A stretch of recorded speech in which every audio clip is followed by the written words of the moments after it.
Today, inshallah, we're going to be doing something, it is potentially controversial, but inshallah, we're going to navigate this through without any controversy. It's a very sensitive topic, but it is a topic that needs to be discussed. And today, I wanted to touch briefly upon the issue of the controversy on this date. As most of us are aware, and the next generation is becoming aware, and there's no point hiding this, the 10th of Muharram is a very disputed date amongst the two strands of Islam. We, the people who follow the Sunnah, Ahlul Sunnah, we consider this a day of ibadah, a day of fasting, a day of rituals. The other non-Sunni movement, they take this as a day of mourning, as a day of importance because the grandson of the Prophet ﷺ was massacred on this day. Now, I've given a long talk about the incident of Karbala. Today, I wanted to touch briefly about another contentious issue, and that is the persona or the figure of Yazid ibn Muawiyah. Yazid ibn Muawiyah. How do we view this person, this Khalifa? Because he was a Khalifa of the Umayyads. What is our position about Yazid ibn Muawiyah? So let us begin by setting up the stage. Who is Yazid ibn Muawiyah? He is, of course, the Khalifa that was given power by his father Muawiyah. Muawiyah is a young Sahabi. By young Sahabi, I mean he saw the Prophet as a teenager. He is not to the level of Abu Bakr, Umar, Uthman, Ali radiallahu anhu. He's not of the Ashra Mubashara. The Sahaba are many categories. Ibn Hajar has 10 categories. The last batch of them, those who embraced Islam at the conquest of Mecca. That's the last batch. And that is Muawiyah radiallahu anhu. So he is a Sahabi. Because he is a Sahabi, so we have a theological belief about him, that he would never do something against Islam intentionally. He would never intentionally want to, astaghfirullah, lie about the Prophet or something like this. So he comes under the general rubric of Sahaba. When he became the Khalifa, he decided to put his son Yazid as a nominator. He's going to put his son Yazid. And as you know, this transformed the Khilafah from a shura to a dynasty. So this was a very historic, by historic I don't mean positive and negative. Historic means something important happened that changed the course of history. He decided to put his son Yazid in charge.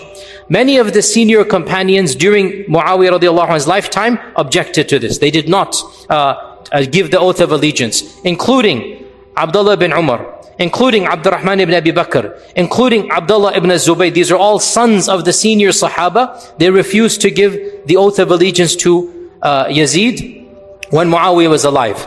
Soon as Muawiyah passed away, Ibn Zubayr, as you're aware also, he broke away. He established his own caliphate. And Hussein as well marched to Karbala and wanted to fight against Yazid. Yazid sent his forces, and Hussein radiallahu anhu was killed. A very, very huge tragedy. No Muslim is happy at the massacre of Karbala. No Muslim defends the death of Hussein radiallahu anhu. Our hearts are grieved and sad that the ummah of the Prophet ﷺ surrounded the grandson of the Prophet ﷺ. Members of the ummah surrounded the grandson of the Prophet ﷺ, laid siege to women and children, including the grandson, including the great-grandsons of Fatima and granddaughters of Fatima are in that caravan, and eventually massacred many dozens of men, and all of the women were taken prisoner and then eventually set free and sent back to Medina. It is a tragedy according to all interpretations of Islam. The question, what is the role of Yazid in this tragedy? And how much blame does he have? So, we began by saying that Yazid ibn Muawiyah is not a companion. That's the first point. Hence, he didn't see the Prophet. He was born after the Prophet.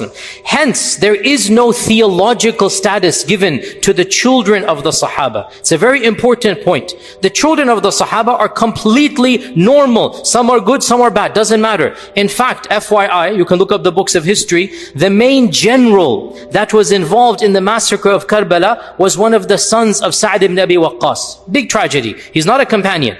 The son of Sa'd ibn Abi Waqqas, Umar ibn Sa'd ibn Abi Waqqas, was actually the general who was besieging Hussein radiallahu anhu.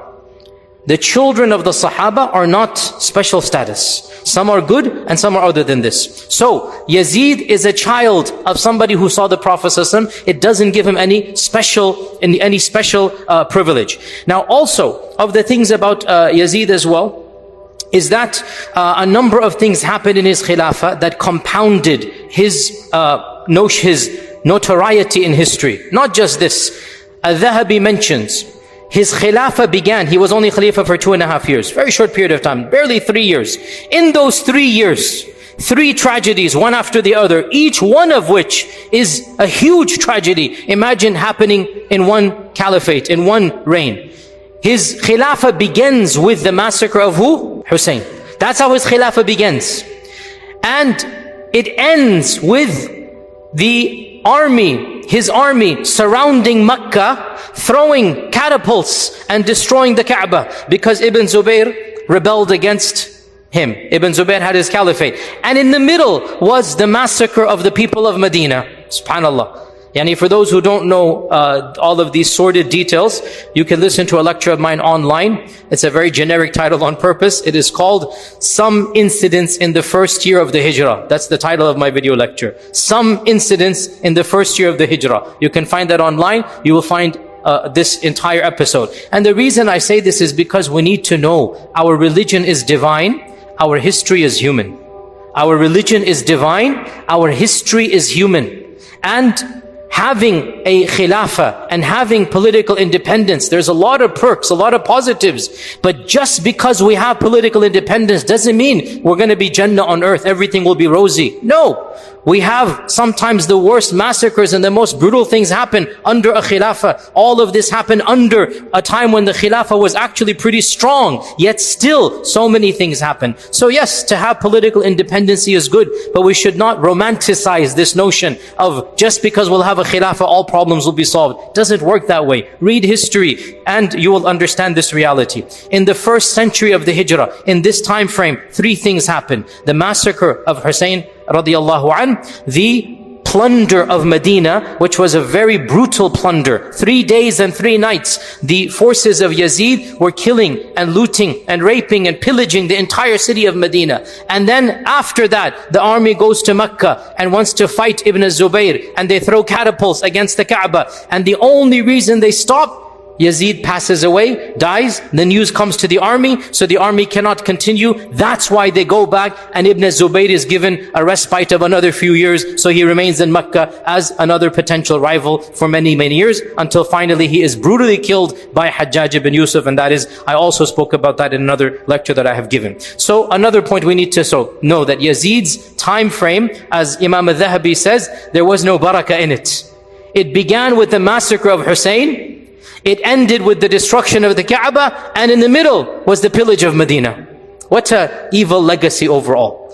And because of this, from the beginning of time, the majority of people did not like this persona. The vast majority of people did not like this persona. Now, one other point needs to be added before I go over the spectrum. And that is, some people say that Yazid comes under a hadith in which the Prophet ﷺ said, hadith is in Bukhari, the Prophet ﷺ said that أَوَّلُ جَيْشٍ مِّنْ أُمَّتِي, the first army of my ummah that shall besiege the city of Constantinople shall be forgiven. This hadith is in Bukhari.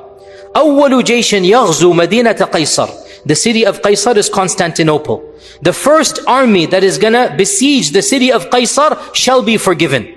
And a number of early and medieval historians, they said, and they made the claim, Yazid was the leader of that jaysh.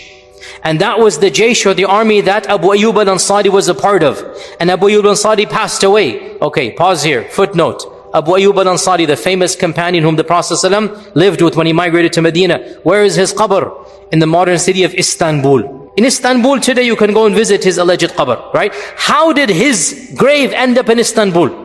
How did Abu Ayyub al-Ansari's grave end up in Istanbul? How? Because he was a part of the army that besieged Constantinople, but they were not successful. Now, the claim is that Abu Ayyub al-Ansari's army was led by Yazid, and therefore Yazid comes under the hadith that the whole army shall be forgiven. And many of the scholars who were sympathetic to the persona of Yazid, they used this hadith. And to respond back to this point, actually, Ibn Jarir al-Tabari and Ibn Asakir and Khalifa ibn Khayyat and others, they mention a fact that seems to have overlooked some of these great giants with utmost respect to them. And if I point out this, it doesn't mean I'm disrespecting the camp who said this, but it is a historical fact. Actually, Yazid was the commander of the second army, not the first.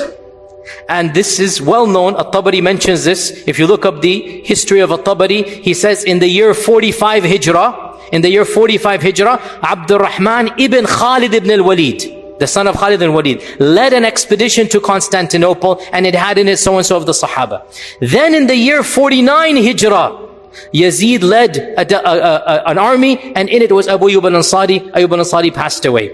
So Yazid is not the commander of the first army that went to Constantinople. So this is something you could look up historically, and those who claim so, utmost respect, they seem to have overlooked there was one army that went before. Hence, that hadith does not apply to Yazid. Now, other scholars point out, even if you want to say that this is a generic hadith, this does not mean that every single person will automatically be forgiven. Rather, the hadith is general, and there can be specific exceptions. And especially when somebody does extreme dhulm, like this person did, doesn't mean we take a general hadith and use it to forgive specific dhulm. Nonetheless, these are generic points to point out that, what am I trying to say before I get to the actual lecture here?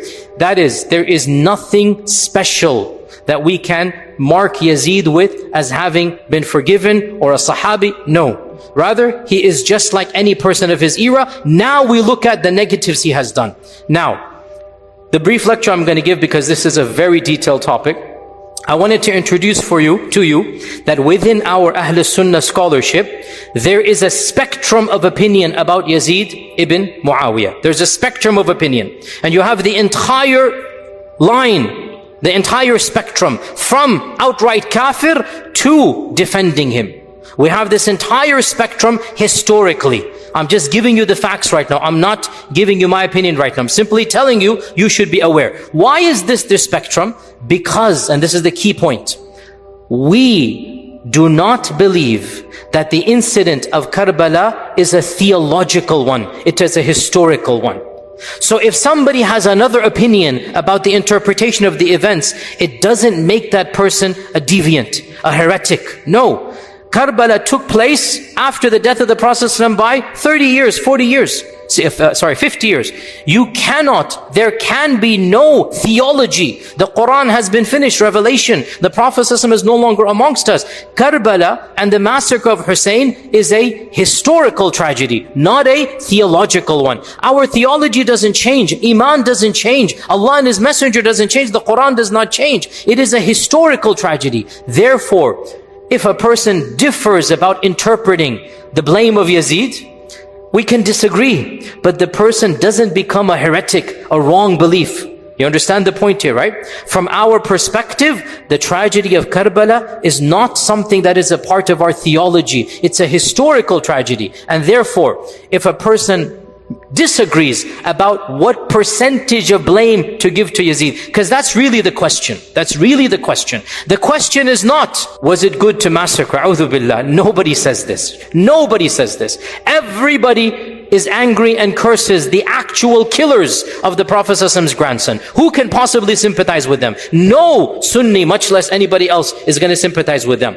The question is, what percentage of the blame is on Yazid? How much did he know? How much did he command? How much was he tacitly aware?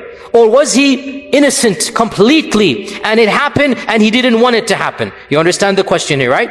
Depending on how you answer that question, you will get the spectrum of opinion, right? And we do not say that this is a theological question. It's a historical question. So if a person has a different analysis, if somebody says Yazid is 100% guilty, well then that person is going to curse Yazid. Right? And if somebody says, no, Yazid did not command it. Rather, this was Ibn Ziyad who did it, the governor of Iraq, not Yazid himself. Yazid is in Damascus. Ibn Ziyad is in Kufa, the governor. So the governor and the Khalifa, there's no phone call, there's no WhatsApp and messages. It'll take 3 weeks for the messages to come. So if somebody says, Yazid did not command the killing, Ibn Ziyad commanded it, then he's going to get angry at Ibn Ziyad and he's going to say, Ibn Ziyad is the governor, he's going to say Yazid is faultless. in our understanding, as we said, whatever position you hold, you can agree or disagree, you are not an evil person for historical analysis. As long as we agree that the killing of the Prophet's grandson is a major sin, it is one of the worst crimes, no doubt. We all agree to this. But who's guilty? Now, with this caveat, with this intro, inshallah ta'ala, let us go over the quick spectrum. And of course, I have a much longer lecture online. This is just to introduce you. We'll begin from the far right. Who is the far right? Those who excommunicated Yazid. They said he's a kafir, he's not even a Muslim. And you have small groups here. The far right, the far left, minority opinions. So those who said he's a kafir, they're very few in number. Of them is the historian Al-Mas'udi. He's not a theologian, and in fact, some say he's not even Sunni. Mas'udi could be from the other group, but he's a famous historian. Mas'udi has a remark that says, let me quote it for you, even Fir'aun was more just amongst his people than Yazid to the Muslims. Yazid is worse than Fir'aun. Okay, so he's completely excommunicating him. You have also Ibn Aqil al-Hanbali, consider him to be a non-Muslim. Al-Alusi, the famous Mufassir. Al-Alusi, great scholar of tafsir, mainstream Sunni. He said that the one who killed the grandson of the Prophet ﷺ, it is not possible that he has Iman. Not possible. Just like he said, if somebody threw the Mus'haf on the ground, and he knows it's the Mus'haf, are you going to say he's a Muslim? No. So too, the one that intentionally killed, and then he says that Yazid gave the command. So if you believe Yazid gave the command, you believe this, then you are going to go to the position of he's not a Muslim. But this is a small minority opinion. Another opinion, which is more mainstream, is that he is an evil Muslim and we should curse. We should put Allah's la'nah. The general rule, we don't give la'nah on another Muslim, right? The general rule, we do not say Allah yal'anak or la'natullahi alayk. We don't say this. But a group of scholars said, we should curse Yazid. Exceptions are made, and Yazid is one of those exceptions. And this is a very well-known opinion. And we have, for example, Abu Ya'la, the famous Hanbali scholar, allowed this. The famous Shafi'i scholar, Ilkiya al-Harrasi, he was very explicit in this regard. He said, so-and-so has two opinions. You should curse, you should not curse. So-and-so has two opinions. You should curse, you should not curse. As for me, I have one opinion. It is wajib to curse. I'm going to curse Yazid. So you have this opinion as well. The famous theologian At-Taftazani, who wrote a book of Aqaid At-Taftazani, he put it as a point of Aqidah, a Sunni Aqidah, that we are going to curse Yazid ibn Muawiyah. So you have a position that you're going to curse him. Ibn al-Jawzi, the famous Hanbali alim, mufassir, sheikh, and historian. Ibn al-Jawzi is an all-rounder. He's one of the luminaries, died 595. Ibn al-Jawzi wrote a booklet, and in that booklet, the point of the booklet to prove that we're supposed to curse Yazid ibn Muawiyah. So we have that opinion. It is fairly mainstream. Now, the next on the spectrum, so you have, we curse him. The next on the spectrum, we strongly criticize, but we don't say la'natullah. We don't use la'na. We strongly criticize, but no need to give Allah's la'na on a person who said the kalima. Whatever his crime, no need to say the la'na. This position, perhaps I would say, is the majority opinion of Ahlul Sunnah, historians and theologians. If you look at and compile, and I've done my little bit of research in this regard, in my humble analysis and opinion, this is the majority of our scholars. They are on this wavelength. We don't like Yazid. There is no defense of Yazid. We criticize Yazid. We harshly criticize Yazid. But there's no need to invoke la'na on anybody who says the kalima. And this is the position of many scholars. Ibn Asakir, Ibn al-Athir, Ibn Taymiyyah has many times said this. Ibn Taymiyyah said that people went to extremes with regards to Yazid. Some defended him, and some considered him to be a saint, and the others considered him to be a kafir, and said you must give la'na. And he goes, as for us, Yazid was a king amongst the kings, and he has many evil things that he has done, and of his biggest crimes, according to Ibn Taymiyyah, is that he did not reprimand the killers of Hussein. Ibn Taymiyyah's analysis is that Yazid did not command the killing of Hussein. But when the news reached him, he did not punish the perpetrators. So, that's a problem. If you didn't command it, then you should punish those who did it. But he didn't punish. So Ibn Taymiyyah says he deserves to be criticized for this. And that is his analysis. Al-Dhahabi as well, as I said, Al-Dhahabi says, Allah did not put any barakah in Yazid's era. There was no barakah in Yazid. He began with the massacre, he ended with the destruction of the Kaaba, in the middle was the pillage of Medina. There was no good in the time of Yazid. Also Ibn Kathir has a lot of harsh words for, Ibn Kathir the Mufassir, Ibn Kathir the historian, has a lot of harsh words for Yazid, but he doesn't curse him. So this is I would say the majority middle position. Now we turn towards the other side now. We're going on the barometer, right? From kafir to la'na, to get angry but no la'na. Now we go to the next position. What is the next position? We stay silent, and it is prohibited to give la'na, and maybe even we shouldn't criticize. Maybe we shouldn't criticize. So this is the position of a number of scholars, most famously Imam al-Ghazali. Imam al-Ghazali had this position, that we should be silent and not criticize, and definitely don't give la'na to Yazid. Also Imam al-Nawawi had the same opinion, that we leave his affair to Allah subhanahu wa ta'ala, and we should not give la'na to any Muslim. So they were very much opposed to criticizing, and just be silent and don't give any la'na. So this is one position. Then we get to the final opinion, or the final spectrum. What is the final spectrum? Did anybody defend Yazid? There's a small group of people who defended the persona, but not, as we said, the massacre of Karbala. As we said, nobody in Ahlul Sunnah defended the massacre of Karbala. Alhamdulillah, nobody can do that. It goes against Iman to do that. But there were few people, they said, Yazid is 100% innocent. No blame whatsoever. He has no blame for Karbala. And therefore they defended some of the good, whatever good they found in the history books, whatever, they defended. And in particular, there was a theologian in 5th century Damascus by the name of Abdul Mughith al-Baghdadi. He wrote an entire book, Fi Fadaili Yazid, regarding the blessings of Yazid. And in it he tried to find ways to exonerate and whatnot. And it was because of this book, we said, remember that, Ibn al-Jawzi wrote a book criticizing Yazid. Remember that? It was because this scholar wrote a book praising Yazid that Ibn al-Jawzi wrote his counter to this. And he blasted the scholar and he said Yazid should be cursed, etc., etc. So we have this entire spectrum over here. To conclude, the position that a person holds regarding Yazid is not a point of theology. Hence, we should not make it more important than it's a point of history. We should also avoid sectarianism in this regard. Sectarianism, it is my humble opinion, you have heard me speak a lot about this, that these sensitive issues, there's no point ignoring them, because our children are asking. If I don't talk about it, they're going to listen to other people, and they're going to give a different perspective. The internet has opened the floor for everything.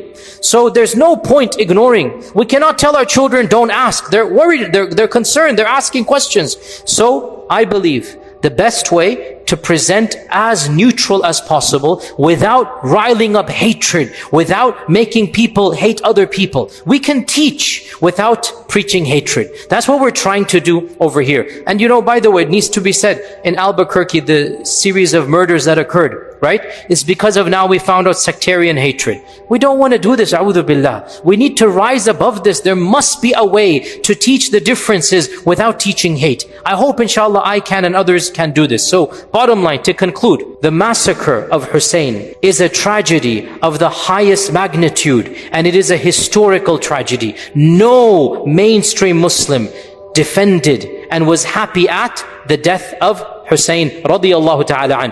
Whoever is responsible for that murder will have to face Allah with the most precious blood on his hands. The most precious blood, the grandson of the Prophet ﷺ, that person will have to face the wrath of Allah subhanahu wa ta'ala. The question though, how much was Yazid liable? What percentage did he have in all of this? And I said there's a whole spectrum of opinion, and I will give you now at the end of this my own personal opinion. Take it or leave it. It's not a point of theology. I have read with my own research, you can take it or leave it. I have opined, it's an opinion, that it is not fair to exonerate Yazid even 80%, 90%, 70%. On the contrary, Yazid was the one who sent a brutal military general with the commands, make sure Hussein does not get to Kufa. And that's it. He left it open. He left it open. If he wanted to protect Hussein radiallahu anh, it was his job to make that point. You know, when the government wants to catch a criminal, they say dead or alive, or they say we want him alive. Correct? You know, to this day, when the government wants a criminal, they'll give you two options: dead or alive, or no, we need this guy alive. Make sure you don't kill him. Whoever wants to get the bounty, you have to give him to him alive. This is the way of the world. Everybody does this. The fact that Yazid was ambiguous is a crime right here. Now, on top of this, the claim that Yazid was not happy at the death of Hussein radiallahu anh, in my opinion, is not correct. Multiple early textbooks mention that he was initially happy. Even Ibn Kathir records this. Also, in my opinion, and this is very gruesome, but I'm sorry to be blunt, you should know this. This is our history, and it's better you hear it from me. The head of Hussein was brought to Damascus, and it was displayed to Yazid in the palace of Yazid. And Yazid poked it with a stick. And one of the Sahaba stood up and in anger said, "How dare you poke the face of the grandson of the Prophet? I saw the Prophet kiss that very face, and here you are poking it." I'm sorry, we have to be clear here. How can this person be defended? I'm not saying you have to give la'nah, but there is no question that this is a person who will have to answer to Allah. On top of this, if you know what happened in Medina and the evils that happened for 3 days and 3 nights at the explicit command of Yazid, and you know that he told them to attack the Kaaba, how can you have any sympathy for such a person? My position is that of Imam Ahmad ibn Hanbal, and with this we conclude. Imam Ahmad ibn Hanbal was asked by his son Salih. His son Salih asked him that, "Do you narrate hadith from Yazid?" He said, "How can we narrate from a fasiq? How can we narrate from him?" So he said that, "So you're saying we don't have any love for Yazid?" And Imam Ahmad said, "Can anybody of Iman have love for the one who commanded what he commanded? Can you have love for this tyrant? Wallahi, we get angry when the tyrants kill people in masajid, when the tyrants do things in our modern lands, right? How about somebody killing the grandson, somebody attacking Makkah, somebody attacking Medina? Both holy cities were attacked explicitly at his command. Explicitly. And the attack of Makkah and Medina, no ambiguity. You know, Yazid, okay, I admit he didn't say kill Hussein, but he left it open, and when it happened, he showed happiness. As for Makkah and Medina, there is no ambiguity. He said attack Medina and do as you please for 3 days. He said attack Makkah and get rid of Ibn Zubayr. Khalas, he has made the haram halal. The haram of Makkah and Medina. Why is it called haram? It's sacred. He made it halal. So Imam Ahmad said, how can anybody of Iman love this person?